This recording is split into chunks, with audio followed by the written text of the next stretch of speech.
زه ورته ما د کور په کار باندې کلي ده زه دغه ځای کې راوغورځېدم او بېهوشه شوم. زما یو وراره دی چې زه هغه راوړم، هغه زوی مې و د نوسي مې دی راسره شو، زه هسپتال ته ویوړم. چې هسپتال ته یې وړم هغو چې کله زما یو ای سی جي وکړه ما ته یې ویل چې تا دا اټیک راغلی دی، خو دا دی چې د مرګه خدای بچ کړی. هغه پرایویټ هسپتال و، خو هغه ویل چې په دې کې موږ چې چاته د یو سټیټ لګوو 3 لکه روپۍ، که 2 لګوو نو 6 لکه روپۍ، که 3 لګوو نو 9 لکه روپۍ. خو دا به مونږ تعالی په دې کارت باندې کوم چې عمران خان صاحب اعلان کړی دی ستا خپل شناختي کارت راواله. ما خپل شناختي کارت زما ټول په کار په شناختي کارت کړی دی، هسپتال پرایویټ خو زما 15 روپۍ خرچه نه ده شوې. هر خلک چې وایي خدای مو وبخښي زما مور پلار وبخښي، نو اول ځان بخښي دی چې زه مجبوره وی بچو مې د کور واته زما ته باره به د امر به مې د کور خرڅاوه به به لګولې که نقد نه پیدا کېدی.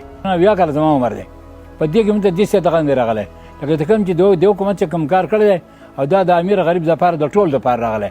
که امیر خو هغه خو یو امریکې ته هم وړي، زمونږ د غریبانو دپاره لکه دا جلدنبرګ خبره راغلی ده چې لکه دا په لکونو روپو چې کوم کیسونه دي دا ټول حکومت برداشت کوي او داسې زموږ په زندګۍ کې داسې حکومت او یا داسې خبره زموږ دپاره چا یو حکومت هم نه ده کړې.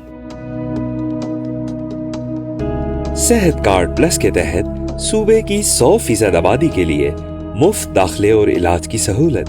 मालूमात और रहनुमाई के लिए टोल फ्री नंबर 0800 89898 पर कॉल मिलाएं।